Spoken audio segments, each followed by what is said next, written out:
The woman who was the face of Mrs. Hanes' Moravian cookies recently passed away, surrounded by 4 generations of her family. And tonight, our Tar Heel traveler remembers her in this feature from 2020. Scott Mason visited the popular cookie company in Clemens near Winston-Salem.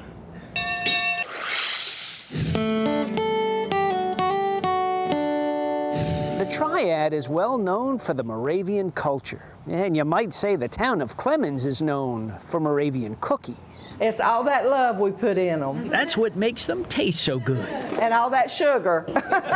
Cookies. Black walnut cookies. Mrs. Hanes' Moravian cookies. Butterscotch, lemon, chocolate. And they get thin like you see over here on Jackie's pan. Thin cookies. Yes, pretty thin. Ginger crisps. We sell more ginger than we do anything else. Use the right amount of flour. Treat it very gently. Or strenuously. The more you knead it, the better it looks. It looks like another sweet day at the cookie company in Clemens. Cookies handmade. Exactly the same way my grandmother made them. Her grandmother, Bertha. Bertha was her mother. Well, it began in my mother's kitchen. Around a stove. A stove exactly like this one. With blocks beneath the feet. And I would slide down underneath the stove, suck my bottle, and go to sleep while she made cookies. But no one made a Moravian sugar cookie until my grandmother. Who was Moravian. They were the first Protestant denomination. Moravians were known for their cooking. And this little home became known for its cookies. And soon the popular cookies took over the home. Then we took it to our home and our kitchen. When I was growing up, we made them in our upstairs kitchen.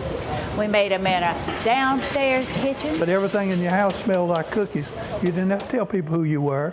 When you walked into the bank or somewhere, there's, here comes the cookie woman or the cookie man.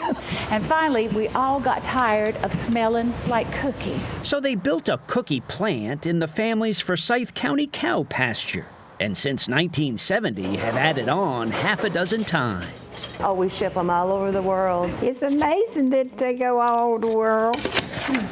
Well, I think it's wonderful, but I still can't believe it. She is Mrs. Hanes, Mrs. Hanes' Moravian Cookies. And don't forget Mr. Hanes. We said it was a cookie with a personality. A thin cookie. You try to get the ginger cookie as thin as you can. These cookies are famous, and the famous have enjoyed the cookies. Because they're so thin and crisp. Thin, yes, but what a wide smile. Just one of those favorite things. Wonderful. I still love the cookies. They're all delicious and they're all very unique. I love that. I love that there's nobody else like us in the world. The woman known as Mrs. Hanes died at age 90, and she leaves behind her husband of 71 years and the cookie company she built.